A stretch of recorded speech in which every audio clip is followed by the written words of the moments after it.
AI has become a gift because it allows us to use China's industrial plant to build industrial plants somewhere else. It's kind of like the reverse of the last 40 years, and thank God.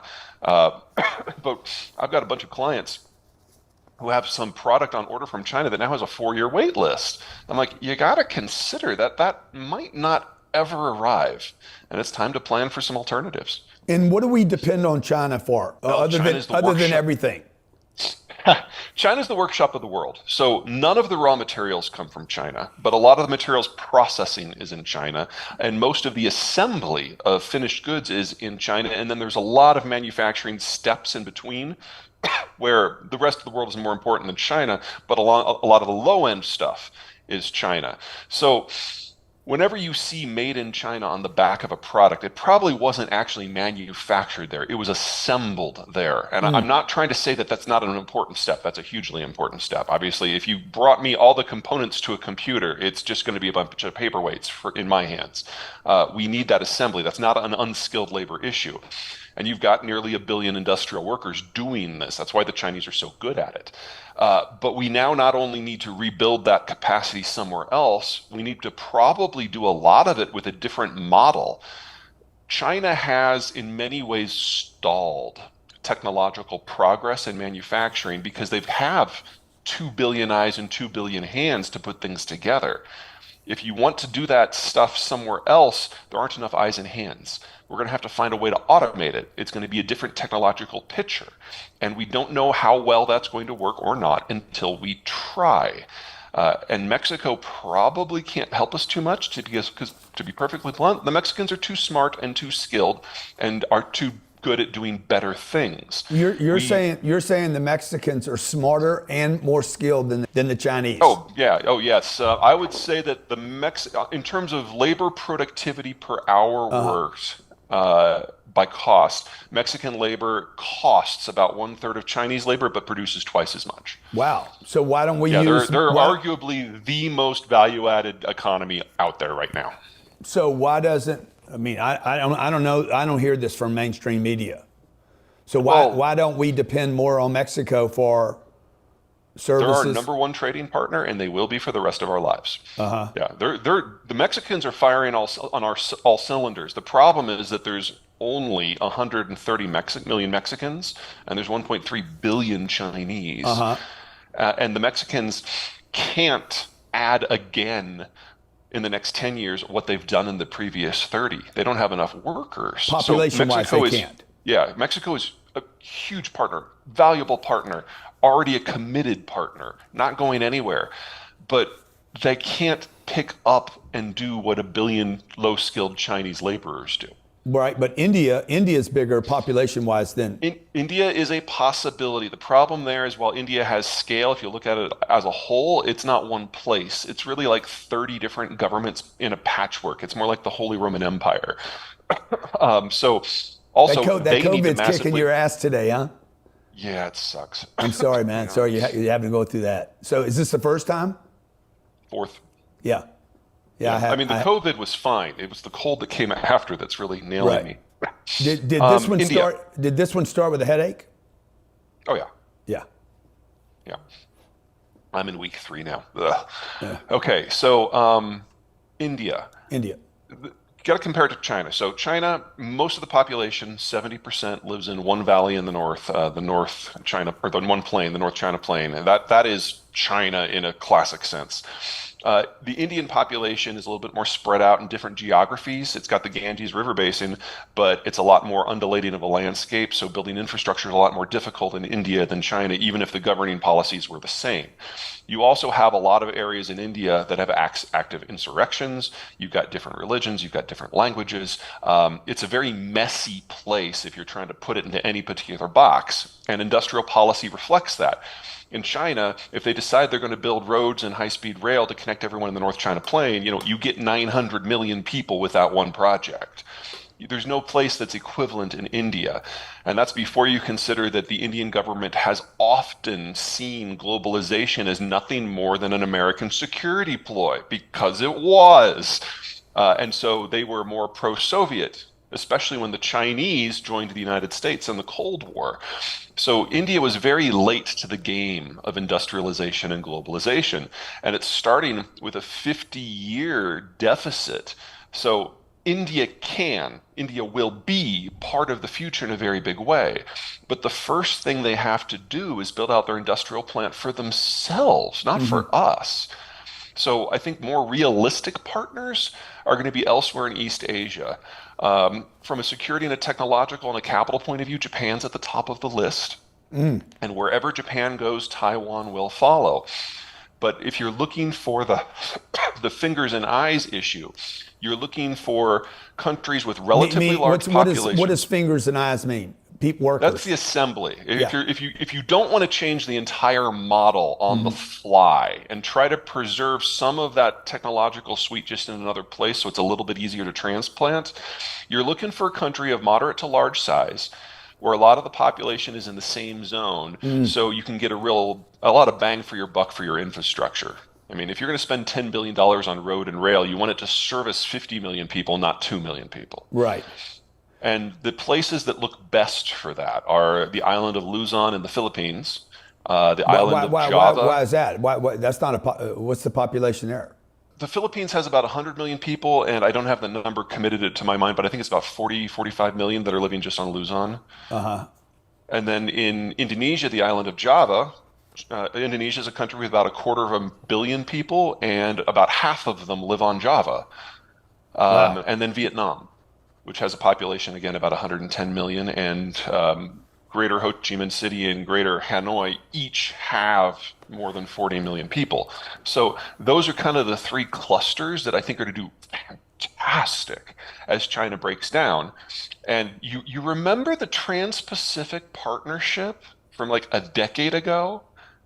That was exactly what that program was about, was getting trade access to these countries. Now, we found kind of a way to do it a little bit more messily through the back door, especially with Vietnam, so it's working out. But this is something, this sounds so weird to say. We've actually had a few people in government who have kind of seen bits of this coming and have had some decent ideas for getting it going. It's just it's come right up against what is an increasingly nationalist strain in American politics on both sides of the political aisle. How do you learn all this, man? Do you travel to all these countries? Like I can't. I buy real estate in America, and I can only focus on 7 markets. You've mentioned 7 countries in the last 7 minutes. Well, like I said, I'm a generalist, and it's my job to learn the world from every client's point of view. So if I've got a client that comes in that makes, let's just pick something, digital stereos. I trace the history of where it goes. It started in Japan, it moved into Korea, and then it moved into Southeast Asia as the technological suite changed for producing the product. So you look at where these things go to and why, and then you just project forward. Yeah, so a company that's maybe global would hire you to come in and speak to the staff or the executives or to consult with them about some expansion or some consideration of an expansion. Oftentimes, sometimes it's strategic planning, sometimes it's a due diligence process, and sometimes they've had their ass handed to them by a country and they don't understand why. Is any of this? Are you ever working for the government? I do a little work for the Defense Department. I don't do as much as I was planning on doing a year ago, simply because I couldn't get through the contracting process. We're a small shop. There's less than a dozen of us. And it takes 2 or 3 people working full time just to do the paperwork, and I was not interested. Also, I'm in the lucky position that we're turning away paid work right now, so we didn't feel the need to bend over backwards in order to get a government contract. What we do for the government, though, is to look at things that are government policy for the current administration and play it forward so the people who are going to be implementing that policy know what they're actually going to be doing, which of course means that the military loves me and the administration far less so. So you have my attention stuck on China because I thought China was the great American threat, but you've said China peaked 10 years ago. I heard you say on a YouTube clip that you were speaking to a big audience that it will not be competitive militarily until 2100. Did I misunderstand that? Yeah, I think it was like 2,200. Okay, sorry. Jesus Christ. So what does Yeah, that mean? okay, Why I so thought that they were the big military threat, dude, that they were spending, they had matched our budget now and blah, blah, blah. they've matched our procurement budget, not our total budget. Meaning what? What's the difference between procurement and total? New equipment, new equipment purchases. They're buying lots of new equipment, but they don't have the operational force we have, and they certainly don't have the expertise that we have or the reach that we have. So let's start with the military issue, just to put that in context, and then kind of go to the really big stuff. Yeah. Sorry. Sorry you're suffering, Okay. man. I appreciate you. You're a real warrior to even do this today. Nah, it's all right. Yeah. It's sometimes I'm on stage like this. I can't drop it in drops and Right. NyQuil while I'm talking on stage. Okay, first military. Okay, based on whose numbers you use, the Chinese have somewhere between 380 and 650 ships in their navy. We have about 270. There are two problems with that comparison. The first one is it ignores size, because in navy issues, size matters. And so we have 12 ships that are 100,000 tons or bigger, the super carriers, and we have another three on the way. The Chinese have none of that class. Well, they've got one that they've built that is going through flight trials. It is intended to be a test bed. No one in the Chinese Navy suggests it will ever see combat. And what are super carriers useful for? Super carriers are what you use for projecting long-range power. So the beauty of a super carrier is you can basically take an air force that is larger. One ship has an air force that's larger than the air forces of all the countries in the world except for the top four. And you can move it wherever you want and choose the time and the place of an air and naval conflict and then sail on. So if you want to knock over a country, a super carrier is what you want, and we have 12 of them. And how many super carriers would we have outside of Israel right now? We have smaller carriers outside of Israel right now. They're called Marine Expeditionary Units. They're about half the size of a carrier, but they also carry 3,000 to 5,000 Marines on them. And so that's a different sort of awesome military platform. Yeah. We have 10 of those. Wow. So I saw you we've get excited on that. So yeah, we've got 10 of the moderate-sized carriers, and we've got 12 of the super carriers. And I would argue two super carriers that we have are more power protection capability than the entirety of the Chinese Navy. The Chinese Navy, just two. Two of our super carriers. Yeah, and we two have of the 12. we have 15, 12, and three more in production.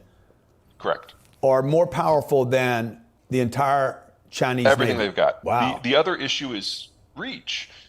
All of our ships are blue water capable. They can go anywhere on the planet.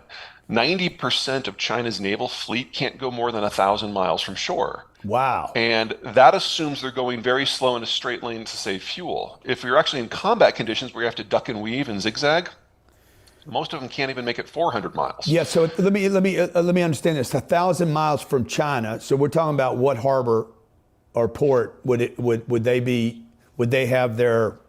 Well, they don't have any super carriers. Yeah. So how big's their navy? 300 boats? They've got somewhere between 380 and 650 ships based on where you draw the line. But most of these ships are like 2,000-ton corvettes versus a super carrier that's 100,000 tons. Yeah, none of them can reach blue water. So how far can they exercise from China? There's this line of islands called the First Island Chain: Japan, Taiwan, the Philippines, Indonesia. Basically, they can't get past that. So the only threat there is Taiwan then. Yeah, Taiwan, the Chinese Navy was designed to go after Taiwan. And if they decide to do it, that will be a really interesting fight that the Chinese, just playing the odds, will probably win. No way to know for sure. But yeah, that's it. And why would they want to win Taiwan? Because they can't reach anything else, or because of the chips produced there? There's a cultural thing there, Chinese reunification. It is the narrowest part of the First Island Chain. It is closest to the mainland, so if they're going to go anywhere, that's where they're going to go. And if you want to think really long term, the theory would be if they're going to break out of the First Island Chain, you do it at Taiwan, and then you can project past the chain with later generations of ships. I mean, that's some really optimistic thinking, but that's how it would start. But you're not concerned about that, I don't think. No. Because, well, I mean, I'm not going to say I'm not concerned about Taiwan, but the rest of it, no. Yeah. What would our reaction to that be, and why? We'd probably have a really interesting conversation in Washington. The amount of time that it would take us to get a fleet from San Diego to Taiwan, even odds is that the conflict would be over by the time we arrived. So we would then be in the position of having to do an amphibious assault to dislodge the Chinese, which is a very different picture from a naval fight to prevent the Chinese. Um, if I were king for a day in that scenario, I wouldn't even bother with that. Yeah. I'd just put a handful of destroyers in the Indian Ocean basin and cut the energy cord and basically do a blockade of China 2,000 miles out where they can't do anything about it. And within 6 months, the country would collapse because it wouldn't have any food or energy or exports. I mean, it would be really easy. China wouldn't have any food. Yeah. It gets its food from where? China's the world's largest food importer. They take everything from the open market that they can, but more importantly, they import 80% of the stuff they need to grow their own food. So, I From mean, you'd be from looking at civilizational collapse in under a year. yeah, and so they don't want that. So you got a billion people I starving. would assume they don't want that. The government in China has gotten a little weird of late. So and they import their food from. Wasn't Ukraine a big farming? Ukraine was a big source in the past. The U.S. is currently a big source. So we export a lot to China. Yeah, a lot of commodities, yes. So Commodities and technology. yeah, so if we weren't exporting commodities, we would have a collapse over here as well, though, right? Yeah. No. One of the beautiful things about food is if you don't have it, you die, which means that it's the last market that really crashes if things get strange. Okay. I've never heard it put like that. You're not concerned about China also because of their aging population. Talk about what's happening there. Yeah, so two things. Number one, you've all heard about the one-child policy. Very real thing. For 45 years, the Chinese have basically prevented people from having more than two kids at all, and in many cases, just the one. Second, and far more importantly, when a country industrializes, they also urbanize because all the industrial and manufacturing jobs are in cities. Well, when you're on a farm, kids are free labor. You have a bunch. When you're in a city, kids are an expense. You only have one or two. Well, since Nixon went to China, China has been through the most rapid urbanization process in human history. And so they've gone from having on average 7 kids to on average less than one in less than 40 years. Well, you play that forward, and there aren't enough people under age 50 in China to even theoretically repopulate anymore. This is now by far the fastest aging society in human history. And if the data that they have released of late is correct, they have seen their birth rate drop by more in the last 5 years, 6 years, than what happened to the Jews of Europe during the Holocaust. So Wow. that's assuming that the data that they usually lie about to make themselves look better is correct. The reality is probably a lot worse. And so, assuming nothing else goes wrong, we're looking at a national collapse in under a decade because of a lack of people. A That national assume, collapse of China in a decade. yes. Yeah, that assumes no military conflict that they can't win, no trade dispute that they can't win, nothing that looks like a trade war, no problems with the agricultural system, no financial bubble pops. Everything else goes perfectly. We're looking at 10 years. Yeah, so is that explained then why they were building cities, counting that as GDP, and then collapsing those cities and buildings because nobody moved into them? I think somebody found that there was no electrical being expended after the build out, so therefore no population. Somebody tapped into that 3, 4, 5 years ago. It's so much worse than that. Okay, so two things. Number one, the Chinese have a very different financial system than us. For us, if you want to start a business, buy a house, buy a car, whatever, you take out a loan and there's collateral. And if you don't pay down your debts as you go, you lose the collateral. For us, finance money is an economic good and is treated as such. In China, the state controls that space. You've got the big state banks. The government restricts what the people can put their money into in order to keep it at the services of the government. And they expand their money supply by, it depends upon the month, but somewhere between 2 and 6 times per month what we do. And when you think about all the financial largesse that we have thrown out there in the last 20 years, and think that the Chinese have done a factor of 2 to 6 more than that, gives you an idea of just the scale of how broken this is. But if you have a bottomless supply of 0% capital, you can build a lot. And that is the Chinese industrial boom of the last 40 years. It's basically the Enron model applied to the real world. Now, if you are a citizen in China and you're living in this environment and the government is preventing you from investing in mutual funds or stocks or foreign stuff, you have very limited places where you can go. Real estate is one of the few places you can put your money. So you basically get together with your friends, pool your capital, and you go and you buy a condo. And then a couple of years later, when you all have a little bit more money, you go and you buy another condo. But it's a different group of friends, probably. So it's kind of like ABS in reverse. I think I'm getting your COVID, man. Yeah, sorry. It's nasty. It goes through these wires. Yeah. And so the real estate industry, specifically the condo construction industry, has become the number one source of savings for the Chinese population because it's one of the few things they're allowed. But then you have to play that against Chinese cultural norms, like, feng shui. If someone lives in a condo, it ruins the feng shui for someone else. Right. So most of these condos have never had any occupants. It's not because there aren't enough Chinese, although there aren't. It's because it's cultural preferences. So you have this entire asset class that, according to the Shanghai Academies of Science, is probably so huge now that there are enough spare, never lived in condos in the country to house somewhere between an extra 1.5 and 3 billion people. So more spare housing in China than the rest of the planet combined by like a factor of 4. Wait. Say that again. 1.5 to 3 billion unused condos that have never had anyone in them. And that is One more point- spare housing Wow. in one country than the rest of the planet combined by a factor of 4. So it's probably only worth 10 cents on the dollar. Yeah. And that's assuming it was built right and it wasn't built out of tofu. In the right location. Now, Yeah, exactly. and do you believe that we have a housing shortage in America as opposed Oh, of to? course. Yeah, we haven't built sufficient housing since the subprime crash.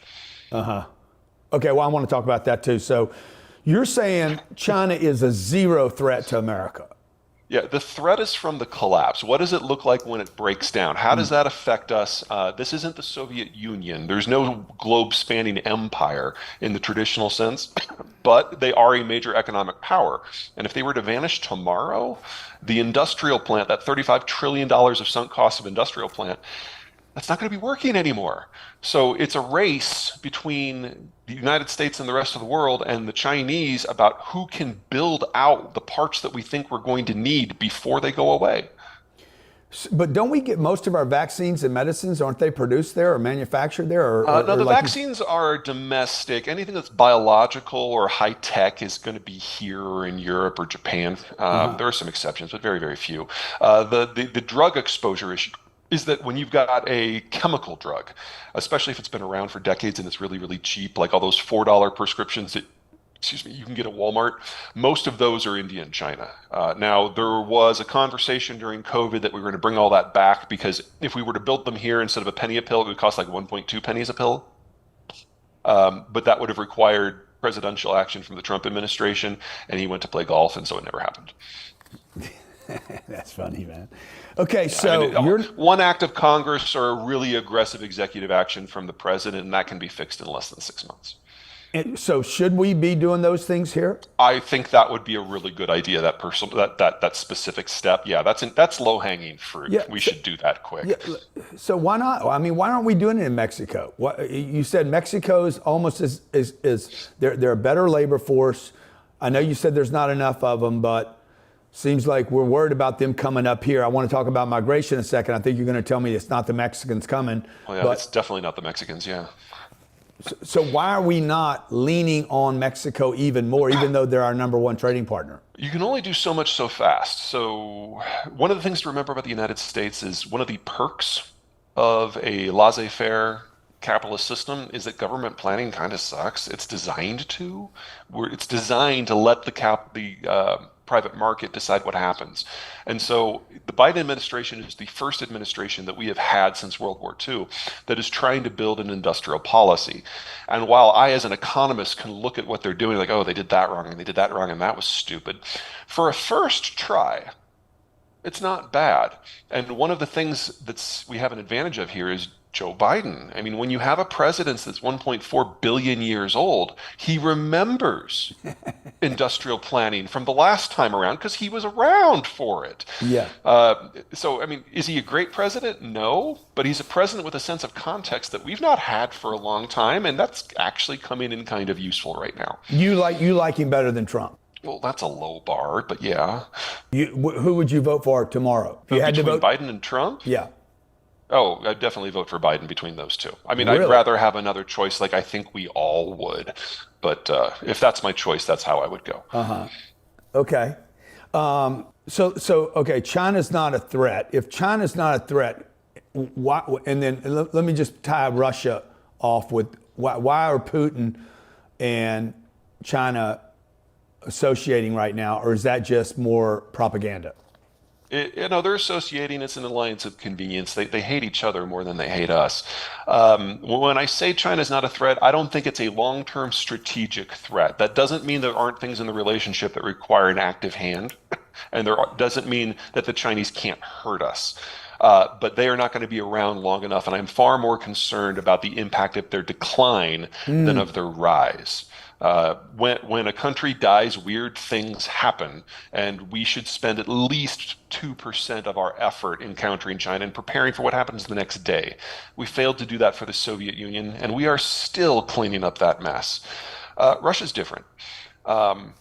China, if they decided to go on a military spree, they can't achieve anything. There's no place that they can go to get access to the resources and the markets that they need. They need global access as guaranteed by the US. And a military conflict is just going to hasten their demise. Russia's different. Russia isn't concerned with economic development in the same way. Their people are inured to misery. And the problem in Russia isn't naval access, it's land access. There's a limited number of places where other powers can access the Russian heartlands. And if the Russians can forward position troops in those spots, they can prevent any theoretical invasion from happening. And that's what the Ukraine war is all about, is getting to those spots.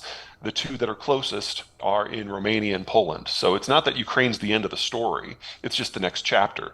This is the ninth post-Soviet war that the Russians have instigated, not the first. And it won't be the last if they win. And the next wave will involve NATO and it will involve us. Oh, wow. So Wow. the goal here is to prevent the Russians from ever leaving Ukraine.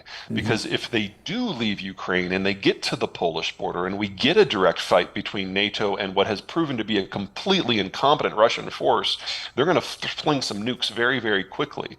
And so if we are in that situation, we're going to find out two things real quick. Number one, how well does our missile defense work? And number two, are Russian nukes maintained as badly as everything else in the Russian military? I would rather not have that come to Jesus meeting.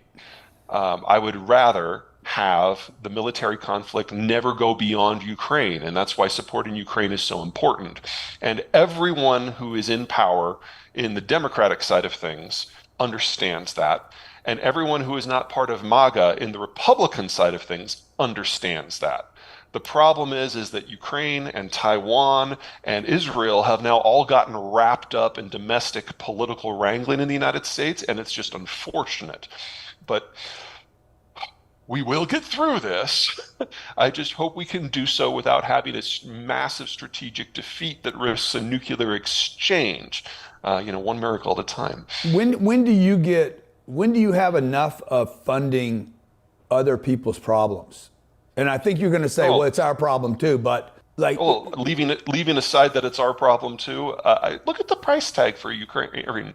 About 70, almost 80% of the stuff that we have sent are our decommissioned military assets, things that we consider too low tech to even transfer to our other allies. We were going to just blow them up. Yeah, but it's $500 billion. So you're saying it wasn't really money, it's just equipment? If you look at what we paid for it, yes, it's $500 billion. Yeah. But it was actually going to cost us money to dispose of it. So the Ukrainians are actually doing us a budgetary solid. Come on, man. That's No, seriously. If I did that economics, somebody would say, hey, you just did the Louisiana trickery-rickery. the equivalent of giving them an old Commodore 64. Do Okay, you so have we're a not use for helping them. You're Commodore saying we're 64? not actually helping them. We're giving No, we're them. helping them hugely because what the Russians have is worse. Uh huh.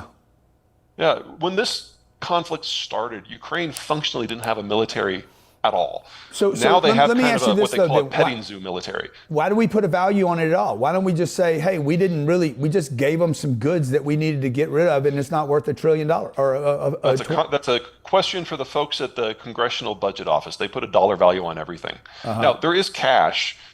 About 10% of what we're giving is ammo, which we have another use for, obviously, and about 20% of it is development assistance. But the Europeans give a lot more of that than we do. okay.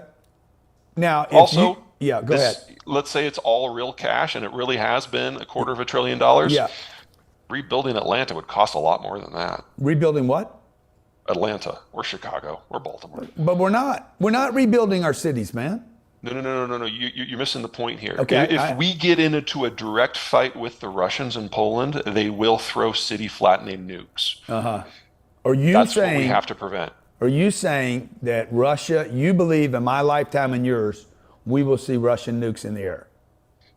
If the war moves beyond Ukraine, absolutely. Yeah, we're fighting this war the cheap way right now. So you're okay. So how long does this war go on then? Give me that prediction. I wish I had an answer for you. And anyone who thinks they can answer that I know, but competently is if just you were making going to it just, up. if you were going to say a number, what would it be?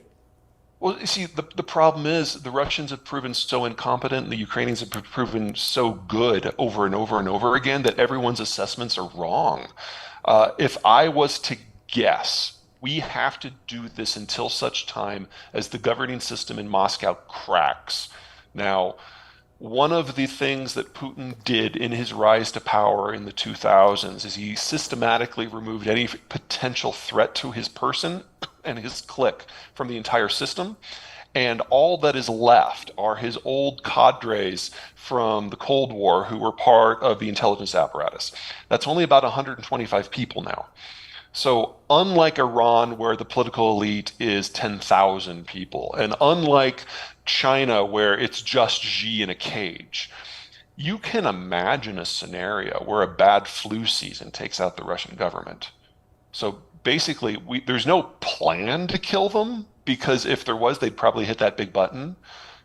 But we're in a situation, where all of these guys are over 60. Yeah. And just mortality for the Russian health is pretty high. I don't mean to suggest that this is going to be over next week, but we're not talking about decades here. We have to hold the line until the Russian ability to make political decisions falls apart, as has happened multiple times in Russian history. Is it real to you that Putin would line up tanks for 3 weeks on the border and not have had some communication with Biden that, hey, I'm about to go in there? The understanding that I have is that Putin made the mistaken belief that as the United States pulled out of Afghanistan, that it was going to be incapable of operating anywhere in the world. The reason why I say that was stupid is because you basically took what had been a albatross around the American neck for 20 years and removed it, which meant that the United States all of a sudden was free to operate anywhere in the world. But that's one of the downsides of having such a vertically concentrated government, is one person can make a bad decision and it ripples out. And based on getting rid of equipment, then you think just leaving $8 billion worth of goodies in Afghanistan was the smart thing to do? Oh, anything that, this is going to sound awful. Getting out of Afghanistan for only $8 billion was a bargain. We probably should have left Afghanistan 15 years ago. Yeah. And the reason we didn't is no one wanted to be responsible for the political mess that happened the day we left. We always knew it was going to be a mess. And that's why Obama didn't leave, and that's why Trump didn't leave. And Biden decided to, say what you will about the dude, he knows how to pull off a scab. Yeah. And then, so what did we spend in Afghanistan? A couple of $1 trillion? The entire war on terror, I think it was about $2.5 trillion, but yeah, over half of that would have been on gas. Yeah, Now, to you, is that real money or is that just stuff that was real money? Okay. that was paying for first world soldiers to do fourth world drudgery work. That was a waste. Yeah. What would you have done if you were the king, okay, of America? And I said, look, man, you cannot spend the 2 trillion over there. What would you have done with that 2 trillion for America? Well, in the aftermath of 9/11, we had to do something. We had to go in, we had to get Obama, or excuse me, we had Yeah. to get Osama bin Laden, and Yeah. we had to knock over the Hey, Taliban. you said it, I didn't. Yeah, my bad, sorry. Those goals were all achieved 15 years ago. Uh-huh. So the day that Osama bin Laden was killed, especially since he was killed in Pakistan, I would have started a broad scale withdrawal from everything. And let's say we're gonna Oh, still what I would have done with the money? you're still gonna spend the 2 trillion. I'm like, bro, we got to spend this 2 trillion. Oh, well, What if would we you have spend? to spend it, What would you spend it on in America? I would have done Obamacare the right way and actually had healthcare reform as opposed to healthcare payment Okay, reform. what would that have cost? That would have cost less than $2 trillion. Okay, so you still have, let's say you still have a trillion and a half left over Broadband access on a national basis. for everybody. Yeah. It's That's the a couple single hundred billion. best way to help somebody move into the next economic tier of their life. Okay. The follow-on growth for that's huge. Okay, you still got a trillion three left over. Oh, well, this is a great day. Get you a new car. Let's see. I would build a multimodal transport system from California and Texas down all the way to Mexico City so that It's the 5 billion. Mexicans can That's 5 billion. $10 billion. 10 billion. That's his chump change. Yeah, that's like candy for everyone. You still got a trillion 280. Like you got trillions of dollars to get rid of. To get rid of, this is a great problem. Look, we're short 4 million homes in America. We have another 40 million, just my little real estate mind, another 40 million unwanted, undesirable, nobody wants to move into them homes.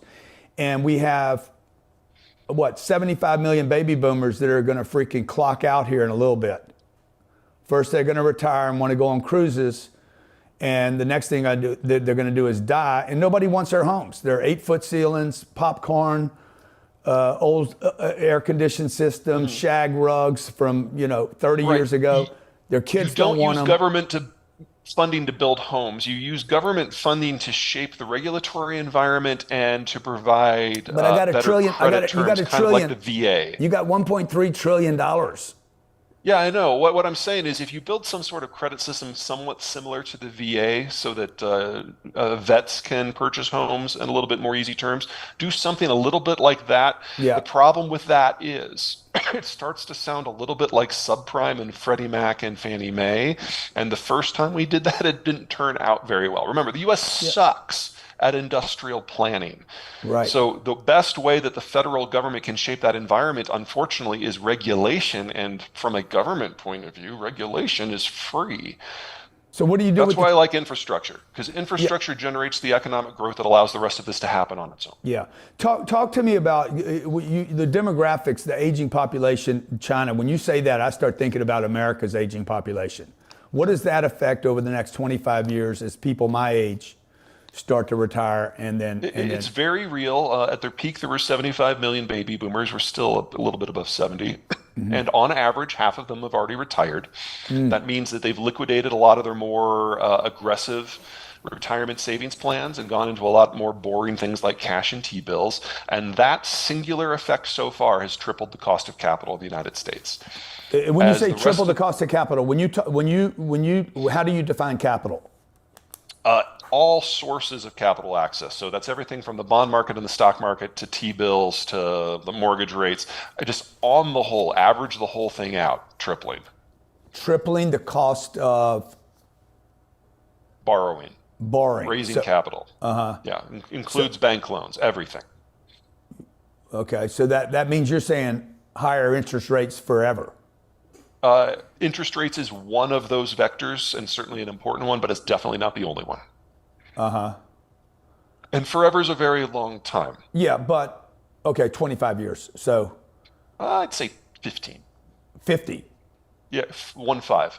We have to wait for 15. another large generation to be in their 50s, because that when you're 55 to 65, Right. That's where most private capital generation happens, and the millennials will be in that period when we hit about 2035 to 2040. Yeah. So So where all we does have the to do money is wait go? until then. I'm Where sorry. does the money go? Like the money doesn't disappear when I die. Well, the boomers are going to spend all of it, so it probably.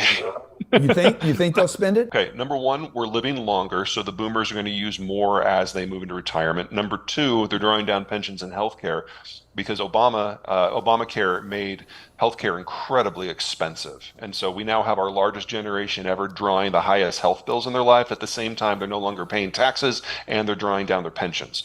So the capital suck Yeah. into the boomer space is massive, and they're no longer contributing because they've liquidated all their aggressive investments.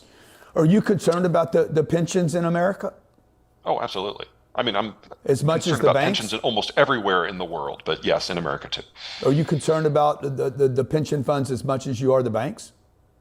Much more. I'm not worried about the banks right now. More you're worried about the big pension funds like CalPERS. I'm worried about every single pension fund in the country, whether it's state or federal or private. I am not worried about the banks at the moment. Yeah. We have some of the lowest delinquency rates that we have ever seen in history, and even the places where we've seen things shoot up disturbingly at rate, we're still not up to the 40-year average.